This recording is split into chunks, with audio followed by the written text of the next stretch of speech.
Cek. Assalamualaikum warahmatullahi wabarakatuh. Ya Rabbi bil Mustafa balligh maqasidana waghfir lana ma madha ya wasi'al karami.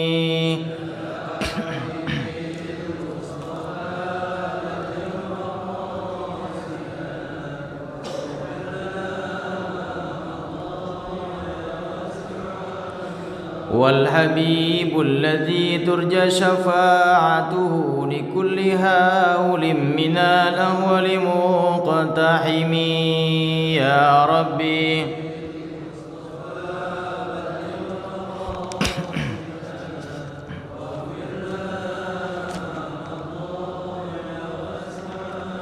مولاي صل وسلم دائما أبدا على حبيبك خير الخلق كلهم يا ربي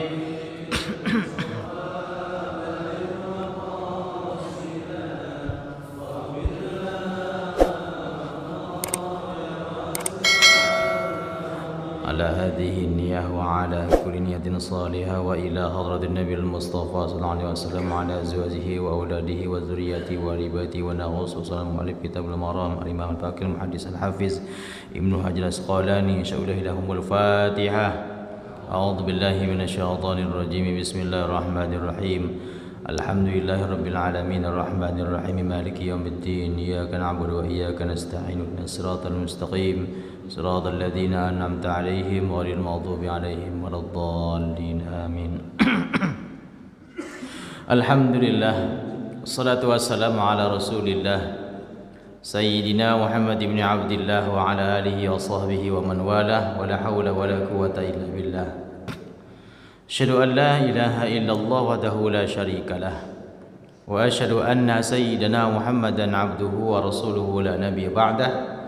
اللهم صل وسلم وبارك على سيدنا وحبيبنا وشفيعنا ومولانا محمد وعلى آله وصحبه أجمعين. أما بعد فقد قال الله تعالى في كتابه الكريم وهو أصدق القائلين أعوذ بالله من الشيطان الرجيم بسم الله الرحمن الرحيم يرفع الله الذين آمنوا منكم والذين أوتوا العلم درجات. قال النبي صلى الله عليه وسلم طلب العلم فريضة على كل مسلمين والmuslimat.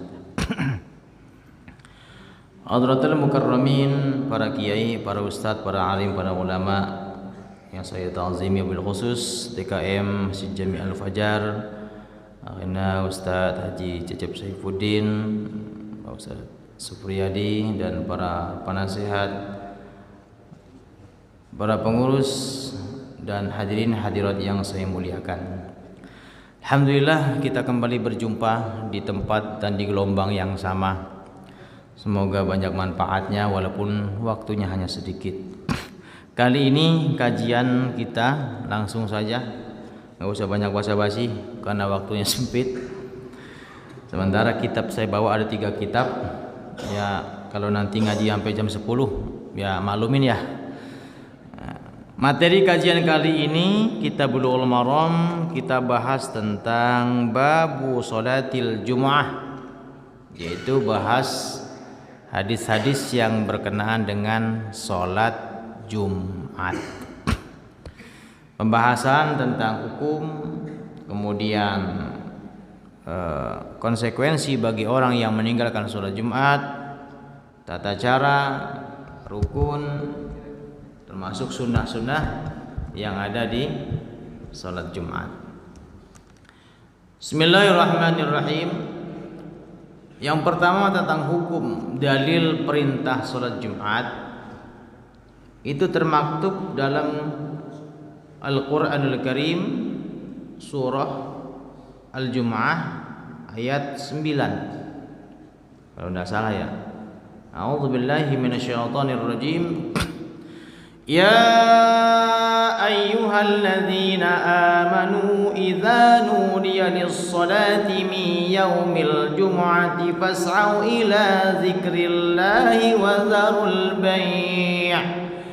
dzalikum khairul lakum in kuntum ta'lamun.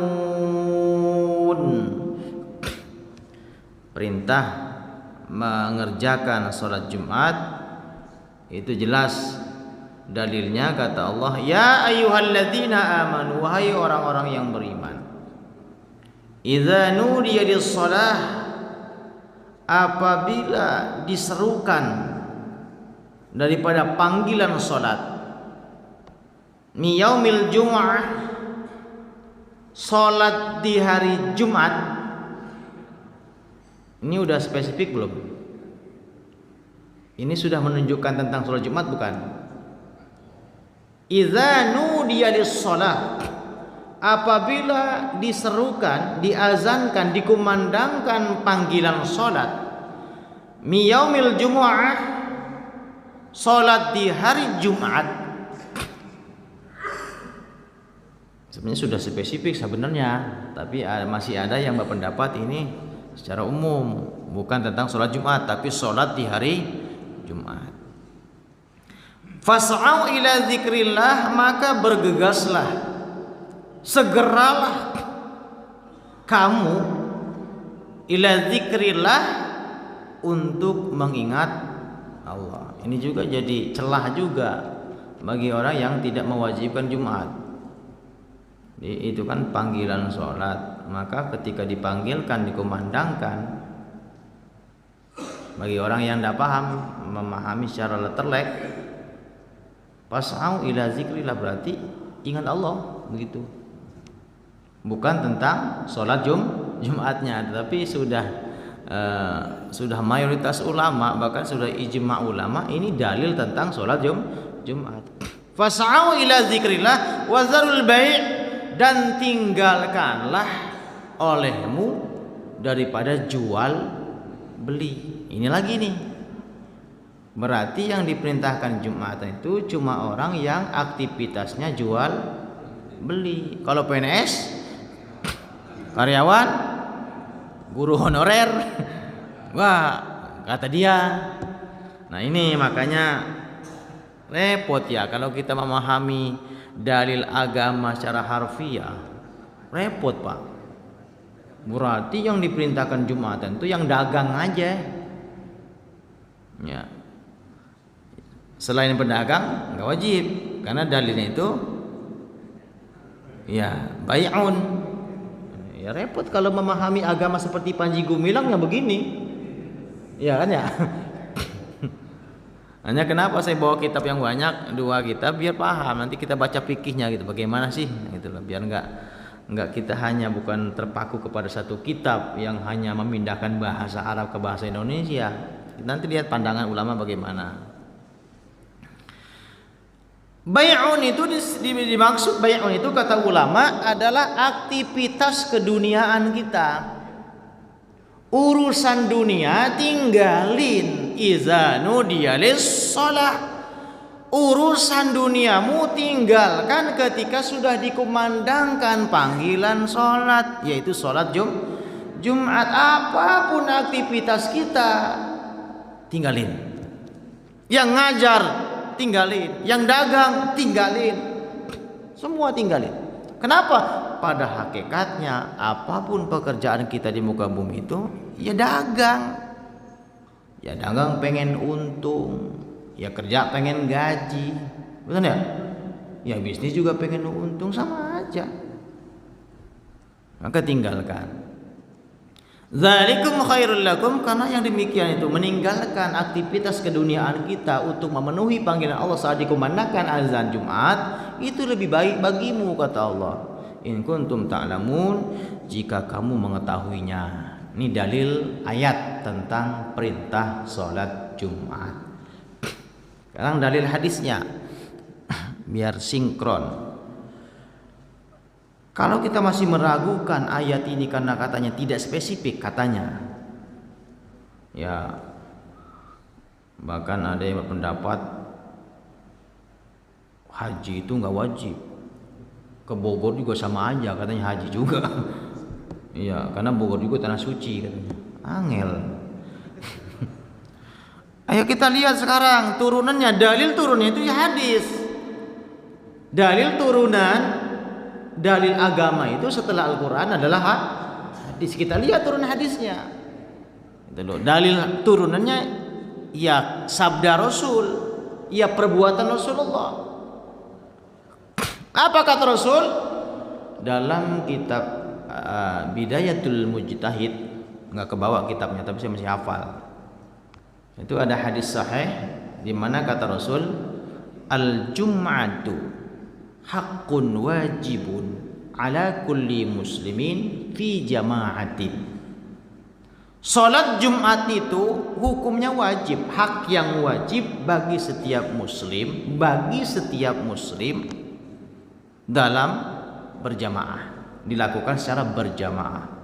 Illa, terkecuali arba'atun, ada 4 golongan orang Islam yang tidak diwajibkan sholat Jumat.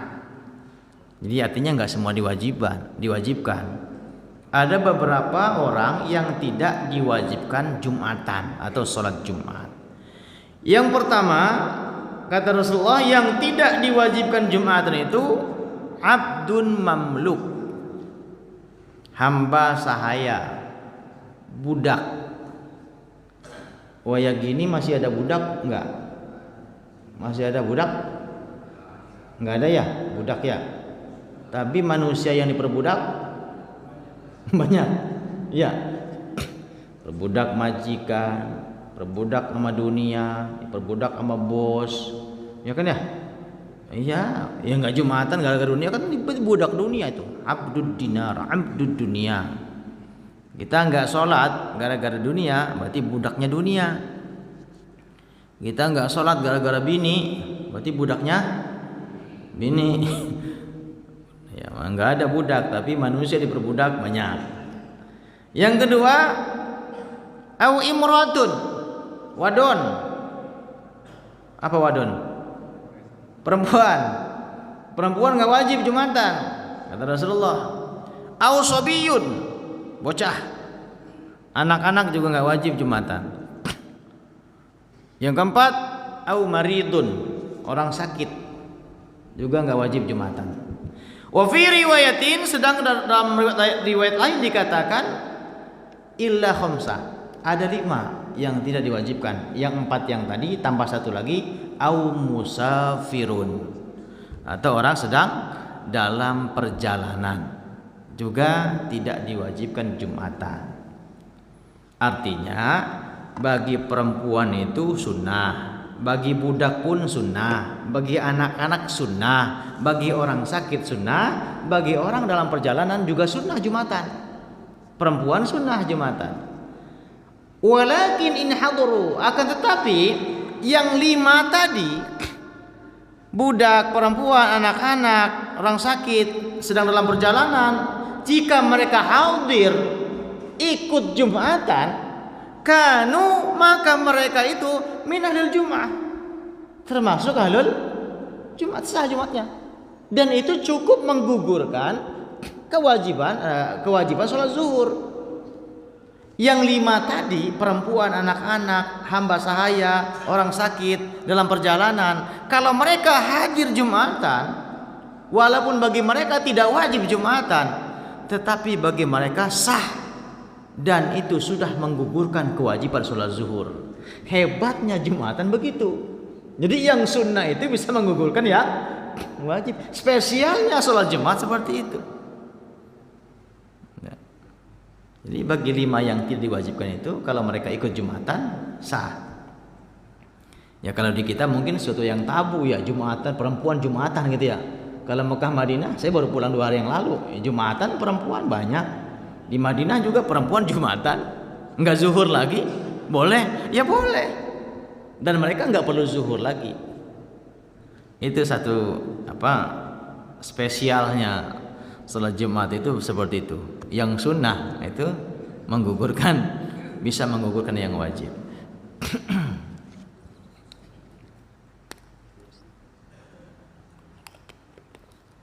Itu yang pertama yang ingin saya sampaikan tentang hukum Jumatan. Yang kedua, tentang hukuman bagi orang yang meninggalkan Jumatan. Nah, ini.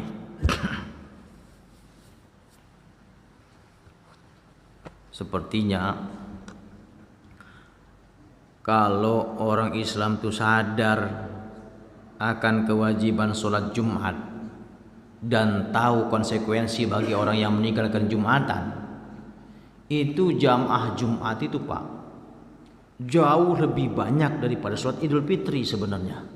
Tapi anehnya sholat Id yang sunnah itu jamaahnya jauh lebih banyak daripada Jumatan yang wajib. Betul nggak tuh? Jadi Idul Fitri itu kayak Idul Adha itu kayak wajib gitu loh. Padahal mah sunnah. Jumatan yang wajib ditinggalkan. Nah, maka mari kita lihat apa hukuman bagi orang yang meninggalkan Jumatan. An Abdullah ibni Umar, dari Abdullah bin Umar atau Ibnu Umar, wa Abi Hurairah, dan Abu Hurairah radhiyallahu anhuma annahuma sami'an. Abu Hurairah meriwayatkan, Ibnu Umar juga meriwayatkan hadis ini. Annahuma, sesungguhnya kedua sahabat ini sama-sama thiqah, sama-sama qabit,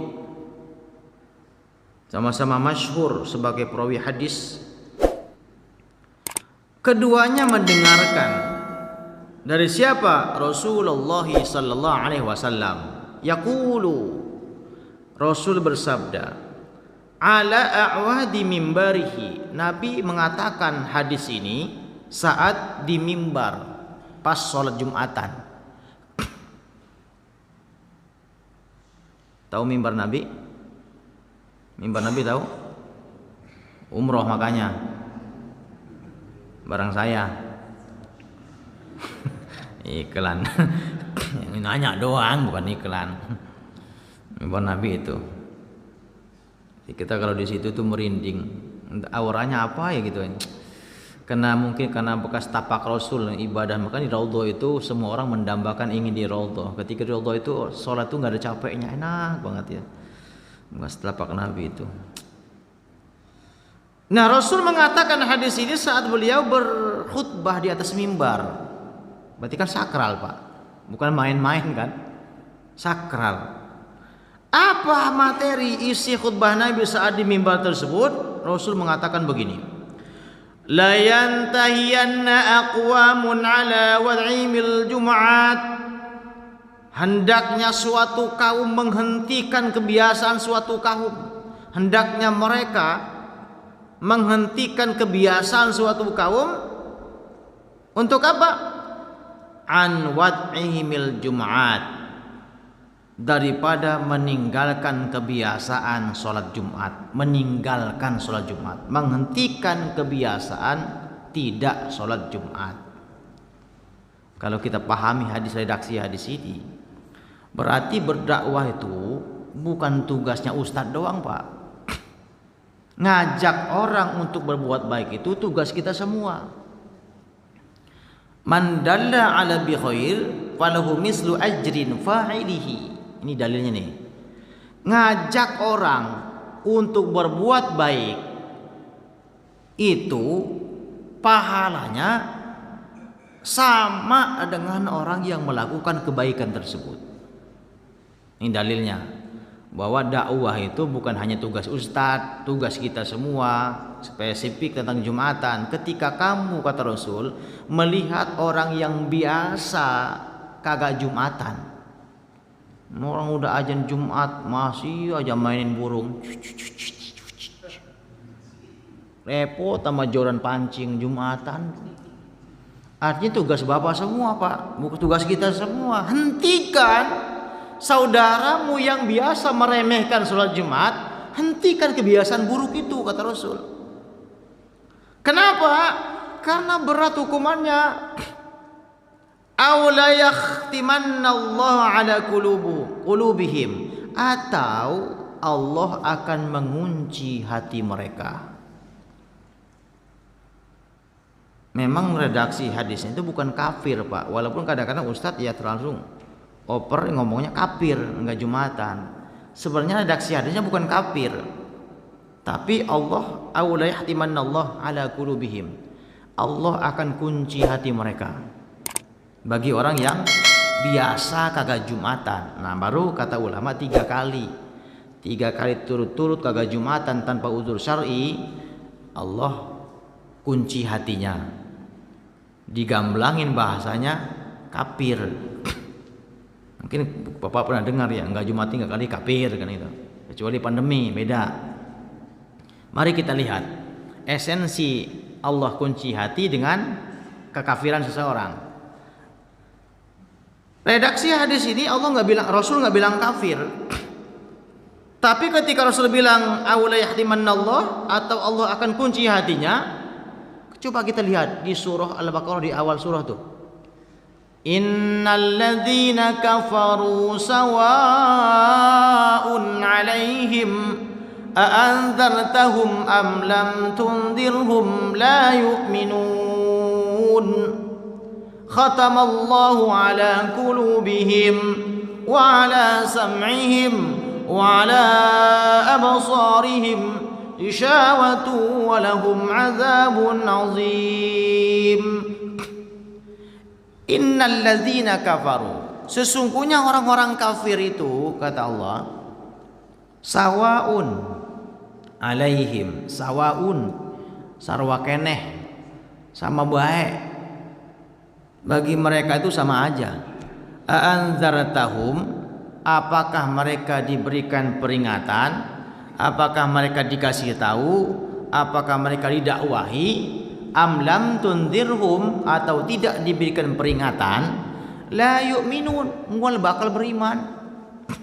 Orang kafir. Kenapa? Karena kata Allah, khatamallahu ala qulubihim, nih kalimatnya sama tuh. Karena khatamallah, Allah mengunci. Apa yang dikunci? Qulubihim. Khatamallahu ala qulubihim. Atau karena Allah telah mengunci hati mereka.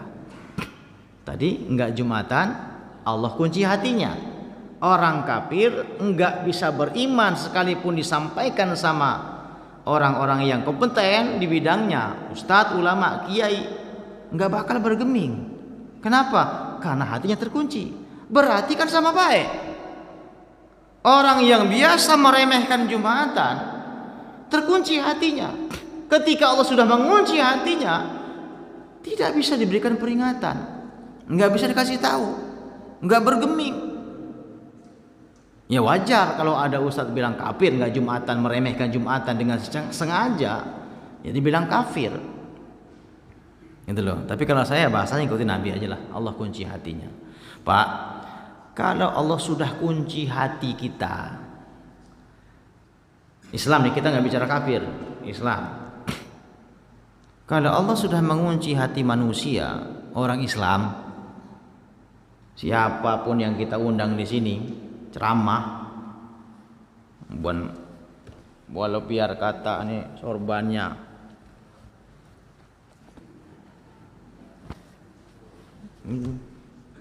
pantas enggak? Enggak ya? Habib kayak ban Vespa nih ya, tebelnya gitu.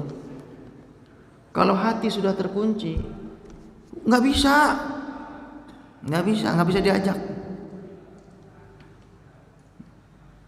Udah ya, pantas saya beginian. Nggak bisa. Mau manggil ustaz semahal apapun yang kita undang ke sini, nggak bisa. Percuma bagi mereka yang sudah terkunci hatinya. Cuma kadang saya suka cemburu sama penceramah TV yang terkenal, Ustadz Kiai yang sudah masyhur, diundang ceramah puluh juta. Iya, kakak cekikik mahal bayarannya. Lah saya mau ngaji belajar dulu, buka kitab dulu segitu. Tapi bukan masjid ini, makanya kalau ya saya cemburu sebenarnya. Enak banget ya Ustadz TV, mentang-mentang masuk TV Ini mereka itu kadang ada ustadz yang di TV itu nggak dibayar, tapi ustadz yang bayar. Teman saya banyak begitu, biar namanya terkenal, hingga amplopnya termahal kalau diundang ceramah begitu. Ada tuh ustadz TV sekarang masih ada tuh. Jadi ternyata ustadznya yang bayar untuk melambungkan nama, jadi statusnya itu ustadz TV. Jadi ustadz yang begitu senang. Ya, ketika di TV nongol, ntar ketika diundang penceramah Inews TV, penceramah TV One, oh begitu caranya. Pengen juga sih tapi pantesan mahal gitu. Jadi mereka mau nggak dibayar. Ini serius, ini rahasia ya yang bilang-bilang. Apa saya perlu begitu, Kiai? Biar mahal gitu. Ya Allah. Ya nggak apa-apa, bukan cemburu, bukan. Ya kesel aja sih. Ya. Kembali ke laptop. Jadi curhat ya. Ya maksud saya kalau ngundang ustaz TV ceramahnya 10 juta, ngundang ustaz yang aja di sini ya lebihinlah 10.500.000 begitulah ya. Angel. Nah, kembali ke tentang hukuman. Summa la yakununna minal ghafilin. Kemudian kata Rasul, mereka termasuk orang yang lupa atau lalai. Orang yang sengaja meninggalkan Jumatan, Allah akan kunci hatinya, dan mereka termasuk orang-orang yang lalai. Ya hampir sama dengan orang kafir. Walaqad zara'na li jahannama katsiran minal jinni wal insi lahum qulubun la yafqahuna biha wa lahum a'yunun la yubsiruna biha wa lahum azanun la yabsiruna biha. Iya sama aja, lalai sama kafir beda tipis. Cuma kalau kafir bagi orang yang non muslim, kalau lalai bagi orang Islam yang biasa meremehkan perintah Allah, ghafilin. Dah, maka ngeri. Maka dari itu ayo kita sama-sama ingatkan saudara kita.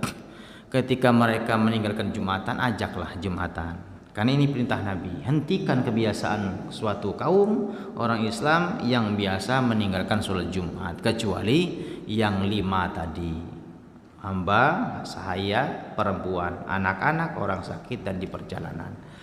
Selebihnya wajib.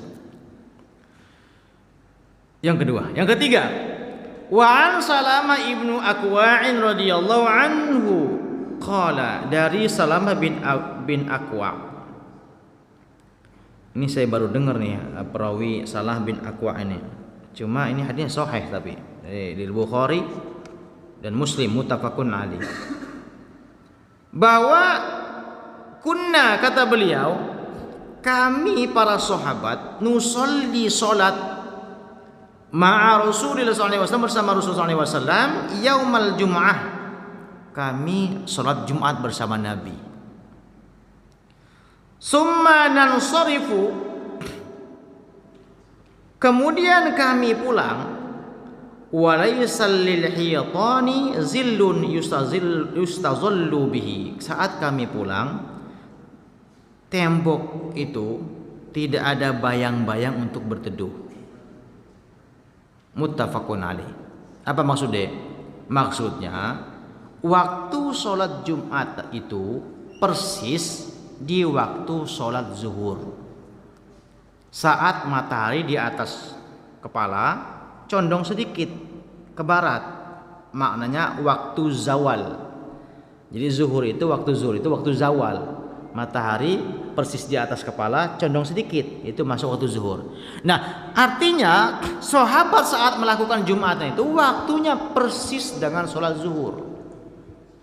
Artinya sholat Jumat ketika selesai dilakukan tidak perlu sholat zuhur lagi, karena Jumat itu sudah menggantikan kewajiban kita tentang sholat zuhur atau daripada sholat zuhur. 2. Ketiga, artinya pantas jika ulama berijtihad kalau sholat Jumat itu menggantikan posisi sholat zuhur, maka sholat Jumat itu ada qobliyahnya juga, ada sunnah minimal 2 rakaat sebelum Jumatan. Qobliyah Jumat. Ada. Di mana? Di mazhab Hanafi dan Syafi'i. Ada qobliyah Jumat. Di mazhab Maliki dan Hambali tidak ada qobliyah Jumat. Nah, sekarang kita bahas yang ada ya. Kenapa mazhab Hanafi dan Syafi'i mengatakan ada qobliyah Jumat? Ya dalilnya itu nih, kitab Majmu' Syarah Muhadzab Imam Nawawi, ini ulama mazhab Syafi'i. Ini saya ngebentengin, ngasih tahu kalau yang biasa qobliyah, tenang aja, jangan takut dibid'ahin. Yang kagak qobliyah jangan iseng. Jangan gampang nuduh bid'ah, jangan. Karena kami yang biasa qobliyah itu bukan kata orang. Bukan ngasal-ngasal.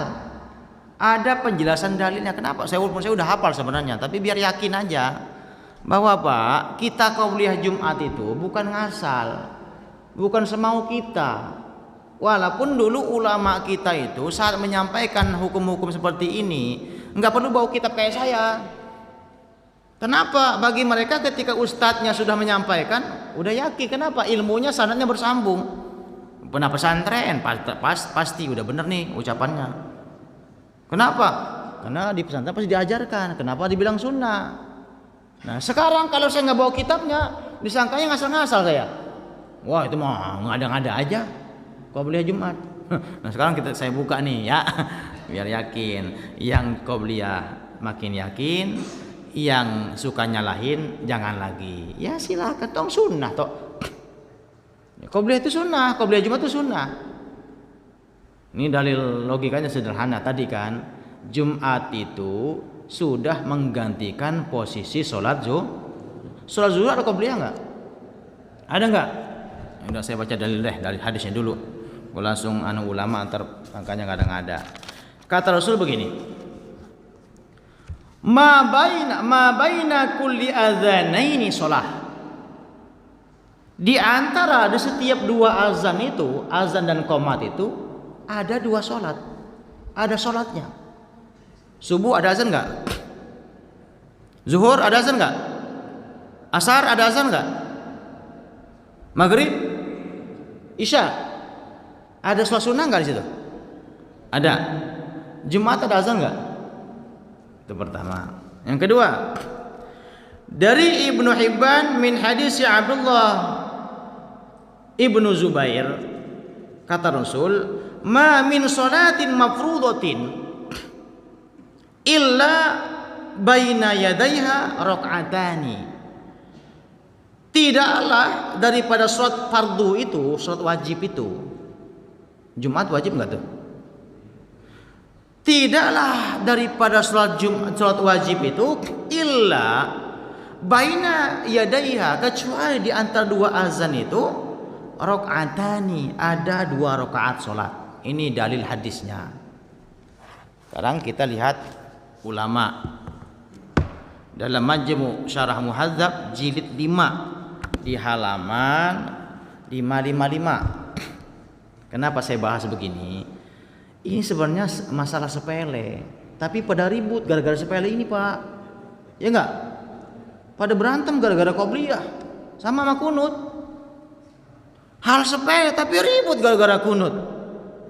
Padahal kunut itu sunnah bagi mazhab Maliki Syafi'i, tidak sunnah bagi mazhab Hanafi dan Hambali. Selesai, imbang dua-dua, impas sudah.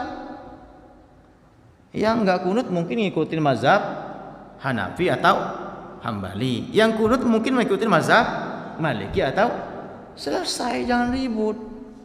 Qobliyah saya bahas sekarang. Dan karena ini polemik udah lama ributnya, tapi sampai sekarang masih gerutuan aja. Yang enggak qobliyah bid'ah tuh. Yang qobliyah Wahabi itu. Iya. Walaupun pura-pura enggak berantem, dalam hati menggeruti itu. Enggak kunut. Yang kunut kunut. Iya, kita baca bagaimana pandangan Imam Nawawi. Imam Nawawi itu yang ngarang kitab Syarah Sahih Muslim. Imam Nawawi itu yang ngarang kitab Al-Azkar An-Nawawiyah. Imam Nawawi itu yang ngarang kitab ini, Majmu' Syarah Muhadzab. Apa kata beliau? Far'un, cabang. Ini bab sholat Jumat ya. Fi sunnatil Jum'ah ba'daha wa qablaha. Penjelasan, cabang dalam penjelasan daripada sholat qobliyah, kesunahan sholat qobliyah dan ba'diyah Jumat. Redaksinya, tusannu disunnahkan, qablaha wa ba'daha sholatun, disunnahkan qobliyah atau sebelum Jumatan dan ba'daha dan ba'diyah sholat Jumat. Wa kullaha sedikit-sedikitnya paling sedikit rakaatani qablaha, 2 rakaat qabliyah Jumat, wa rakaatani ba'daha dan 2 rakaat ba'diyah Jumat, kata Imam Nawawi. Wal akmalu arba'un, tapi lebih bagus kalau lebih sempurna lagi kalau 4 rakaat qablaha, 4 rakaat qabliyah Jumat, wa arba'un ba'daha dan 4 rakaat ba'diyah Jumat. Ini kata Imam Nawawi. Kemudian dalam kitab Al-Iqna' juga sini dibahas tentang spesifik ba'diyah dan qabliyah Jumat itu di halaman 99. Masih banyak kitabnya, cuma yang 2 aja lah yang masyhur. Wal jum'atu kazuhri, salat Jumat itu seperti halnya salat zuhur. Fima fayusalli qablaha, maka di salat Jumat itu ada qabliyah arba'an 4 rakaat, wa ba'dah arba'an dan juga ba'diyah 4 rakaat. Kenapa demikian? Li khabaru muslimin, karena dalam hadis atau dikabarkan sama Imam Muslim, hadisnya idza shalla ahadukumul jum'ah, apabila kamu salat Jumat, falyusalli ba'daha arba'an, maka salatlah ba'diyah 4 rakaat. Wa khabaru Tirmizi, sementara tentang ba'diyah Jumat itu diriwayatkan sama Imam Tirmizi, anna Ibnu Mas'udin, karena sesungguhnya sahabat Abdullah bin Mas'ud, sahabat Nabi yang juga perawi hadis, banyak yang meriwayatkan hadis, kana yusalli qabla al-jum'ah, beliau salat Jumat, salat qabliyah Jumat maksudnya arba'an 4 rakaat, wa ba'daha dan juga Abdullah bin Mas'ud salat ba'diyah Jumat arba'an 4 rakaat. Ya, jadi kelas ya, jangan ribut lagi gara-gara qobliyah. Nah, yang mau qobliyah silakan, yang enggak qobliyah ya zikir aja, jangan ngeledek yang qobliyah. Karena bisa jadi yang ngeledek malah benar daripada yang ngeledek. Gitu. Ini sederhana sebenarnya, ringan, tapi ketika tidak dijelaskan begini, ribut terus umur-umur sama hal kunut subuh, berantem terus kita sama kunut. Nah, kalau saya enggak, kalau saya itu kalau bilang khilafiyah, ya khilafiyah. Kalau bukan khilafiyah jangan marah. Contoh dulu kan pernah saya bilang, taraweh itu enggak ada khilafiyahnya. Jangan marah, emang enggak ada khilafiyahnya. Paham ya? Jangan ngambek ngaji lagi. Taraweh itu enggak ada khilafiyahnya, sama semua. Karena 4 mazhab itu sepakat 20 rakaat semua. 23 sama witir. Ya kalau mau kurang ya terserah, nggak apa-apa setelah sampean mau sedikit, tapi jangan bilang khilafiyah, katakan diskoniyah, kan selesai. Kan begitu Pak ya? Bukan saya galak, Ustadz galak banget, enggak galak, apa adanya. Saya sampaikan riwayatnya, hadisnya, sampai busa-busaan ngomongin hadis saya. Jangan bilang saya galak, diskriminatif sama yang 11 rakaat tarawih. Enggak, itu hak sampai, jangan kan 11, 2 rakaat pulang silakan. Iya. Tapi jangan khilafiyah. Kalau bilang khilafiyah salah kita. Karena 4 mazhab itu enggak ada yang beda. Ada perbedaan di mazhab Imam Imam Maliki sampai 39 rakaat malah tarawihnya itu. Nah, kalau jujur kalau kunut subuh ya memang khilafiyah, jangan ribut. Qabliyah Jumat ya memang khilafiyah, jangan ribut. Itu loh. Ya gitu. Saya meredam saja karena ada beberapa orang nggak ngaji lagi gara-gara tarawih itu. Ya, janganlah ya. Ya, silakan. Oh, nggak sholat juga nggak apa-apa, sunnah ini tarawih kok. Ya. Dah. Minum dulu dah, haus. Ini bukan ngomel, bukan. Masih tahu doang.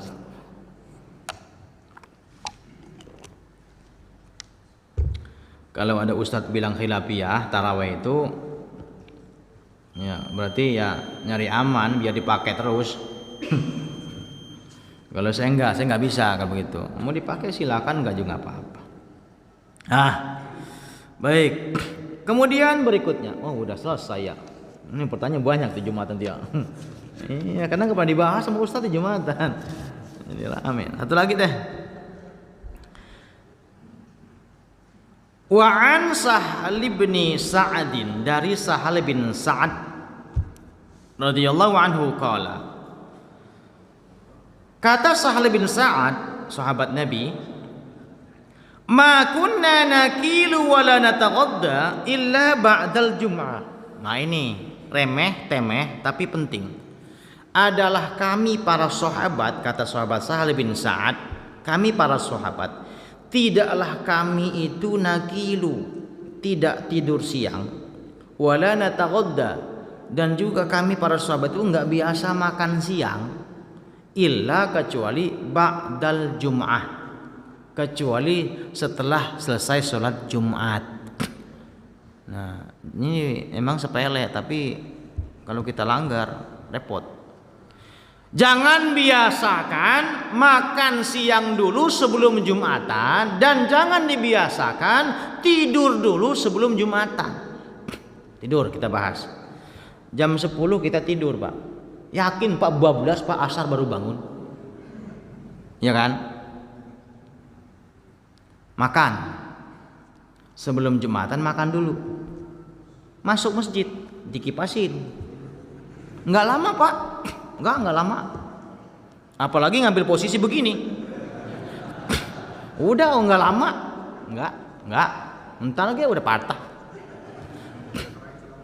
Itu maksudnya. Walaupun ini bukan suatu yang haram, bukan, tapi menjaga makruh bagi orang yang makan dulu atau tidur siang dulu sebelum Jumatan. Karena orang kalau udah warak, Pak. Tahu warak enggak? Kalau udah begah, udah kenyang, dikipasin, diceramahin, senderan, pules. Lah saya kan saksi hidup, Pak, saksi mata saya. Karena saya kan di situ ngeliatin kan ya. Ongkong kita mah tahu sih ya.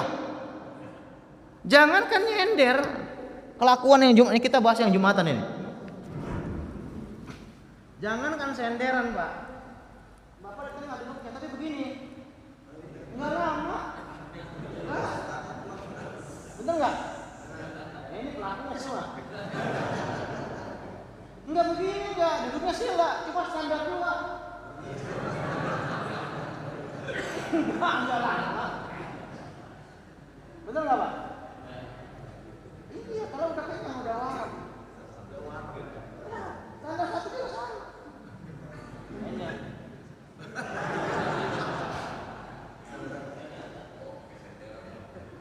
Kalau ngaji nggak apa-apa, kalau Jumatan jangan, Pak.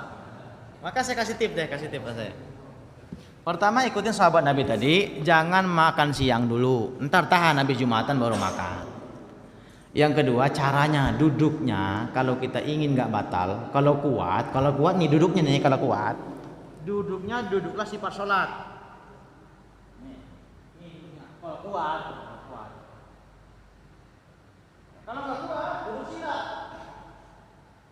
Tangan depan, di depan apa? Dengkul. Depan dengkul, nggak kelihatan kan? Sila, tangan kanan kiri depan dengkul masing-masing. Tangan kanan depan dengkul, kaki kanan, kiri depan dengkul, kaki kiri. Ini jangan disilang. Kalau ini disilang itu gampang ngantuk, Pak. Coba aja. Enak begini. Tapi di seperti ini, apa? Diselonjor begini nih, didiriin jarinya. Ketika rada sepet-sepet ini mata, sentakan ke tanah, ke lantai.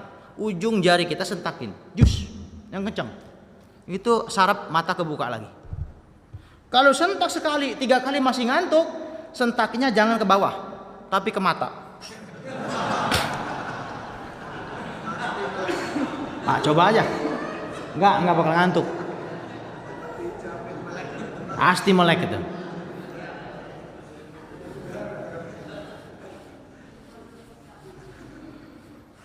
Canda tapi ya, jangan beneran. Kalau ini bener, sentakin gitu aja.